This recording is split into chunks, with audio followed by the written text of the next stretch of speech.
Good morning, everyone. Thank you for joining us. I'm Steve, And I'm Scott. and together we're Backyard Musings, broadcasting live Apple Valley. Welcome back, joining us. Yep.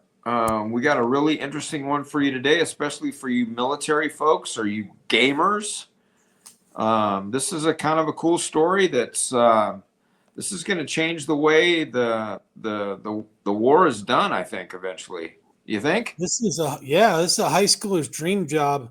What you see on your screen right now is a soldier, a sergeant first class in the Army, that is operating that Blackhawk helicopter from his tablet. There is no pilot. Multi-million dollar piece of equipment, correct? Correct. From an And iPad. the Blackhawk can be flown by a pilot inside this one, but there currently is none. I know there's a conspiracy theory going around that this is staged as a pilot in there. There's not. It's this guy operating it from this tablet. Right. And Okay. well, we'll get into it, but there's some kind of interesting stuff about this article. Is don't freak out about people, losing their jobs or any of that kind of stuff. It's this is a cool deal. This is going to save lives. Yep, a U.S. soldier who is not trained as a pilot, probably a teenager, successfully planned and completed real missions using a Blackhawk helicopter made by Lockheed Martin Sikorsky. This helicopter can be piloted by someone or flown automatically. The historic demonstration took place during the Northern Strike 25-2 exercise in August, where Sikorsky, in partnership with the Defense Advanced Research Projects Agency, DARPA, and the Joint Personnel Recovery Agency, fielded its optionally piloted vehicle, an OPV Blackhawk, powered by Matrix and autonomy technology. Would you like to know more? Okay, in less than an hour of training, which is just amazing to me, a U.S. Army National Guard sergeant first class became the first soldier to independently plan, command, and execute OPV Blackhawk missions, using only a handheld tablet. He directed the helicopter to deliver cargo 70 nautical miles away and oversaw multiple precision airdrops or airborne drops, all without a pilot or test engineer aboard. Quote, this milestone shows how far autonomy has come, says Rich Benton, Vice President and General Manager of Sikorsky, a Lockheed Martin company. Okay. Are you there? So if this is a National Guard sergeant first class, anybody can do it. You know what I'm saying? If the National Guard can do it, anybody can do it. Okay. Really? An optionally piloted Blackhawk can reduce pilot workload or or complete a resupply mission with no humans on board. In contested environments, that capability gives commanders greater flexibility and resilience. During Northern Strike, the OPV Blackhawk completed several missions on its own.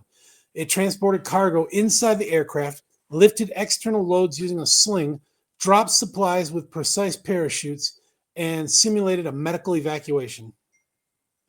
Each mission took place under real operational conditions, testing the aircraft's ability to carry out complex logistics and recovery tasks without direct pilot control. In one exercise, a soldier on a Coast Guard vessel in Lake Huron, for those of you who don't know, that's one of the Great Lakes, remotely directed a resupply mission 70 nautical miles away, controlling the aircraft's racetrack flight patterns and commanding precision parachute drops at different altitudes. Parachute, I'm imagining they're dropping stuff, right? Yeah, supplies, food, whatever, and a parachute deploys or three on the pallet, and boom, it floats down to the ground. Kaboom. Yeah. It was the first time the OPV Blackhawk performed logistics and airborne delivery entirely under soldier control. Okay. Yes. So what would be really neat is if you could do this from a ship and you can't see the helicopter, or you can do it from Nellis Air Force Base in Las Vegas, near Las Vegas, and not see it. And all you're using is the cameras on the Blackhawk. That would be cool. Well, 70 nautical miles away, that's far enough to where this guy couldn't see the thing, right? Oh yeah, for sure. For sure. Yeah. Couldn't see it. Yeah, Yeah. So definitely. what you're talking about is like these guys that are the drone pilots that are sitting in an office or a trailer someplace, and they're not even close to where that No, drone is flying around not and even. dropping bombs on people and doing whatever. Yeah. This would be cool. Yeah. Another mission involved an autonomous airborne hookup of a 2,900-pound water tank using the aircraft's hover stability system, another first for the program. Soldiers were able to attach the load quickly and safely while the Blackhawk held the position autonomously. The helicopter also completed 6 autonomous sling load operations to transport HIMARS rocket launcher tubes to an alternate landing zone. That's cool. In a separate exercise, it conducted a simulated casualty evacuation, executing a tail-to-tail patient transfer with a piloted Blackhawk at an unimproved site. It marked the first time an untrained soldier directed an autonomous medical evacuation from inside the aircraft. Matrix technology, developed under DARPA's Aircrew Labor in Cockpit Automation System, or ALIAS program, allows non-pilots to control advanced aircraft using simplified interfaces. Now, if we could do this with something that didn't cost 20 million or 50 million, the aircraft, this might be something, What if we had big enough drones that could do that only cost 10,000, you know? Yeah, well, just the fact that you're not, because I'm thinking if they can do this with a helicopter, why couldn't they eventually do it with a F-35?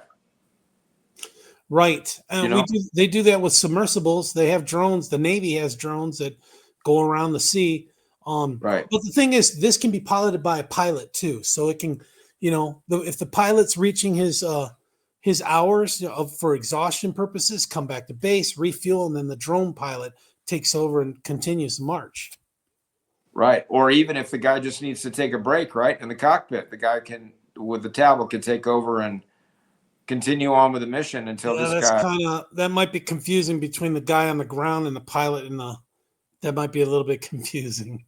All Yeah. right. The system is designed to take over complex flight operations in degraded or hazardous environments, such as contested logistics, low visibility conditions, or denied airspace without risking human crews. Sikorsky said the success of Northern Strike underscores how autonomous aviation can extend mission reach, support distributed operations, and reduce exposure to combat risk. The company stated that it is collaborating with joint services to expand the testing and operational interrogation of Matrix powered aircraft across future military missions. So Yeah, I this is hope they the can beginning, integrate these. just the beginning. Yeah. Let's keep an eye on this and see where it goes. Yep, Definitely. cool deal. Anytime, I mean, you got a multi-million-dollar helicopter or a jet or drone or whatever. I mean, no matter how much it costs, the most priciest thing on board is usually the pilot or the crew, right? Yeah, it So takes a long time to train a pilot, that's for sure. yeah, and if they go down and the pilot or the crew are lost, then all that, obviously life is lost, but then all that training and stuff where you build another aircraft. I know they cost a lot of money, but it is what it is. But they're replaceable, but obviously the people inside are not. So Yeah. this is a great thing. All right, thanks for joining us, folks. We'll see you in the afternoon. Take care, everyone. Thanks.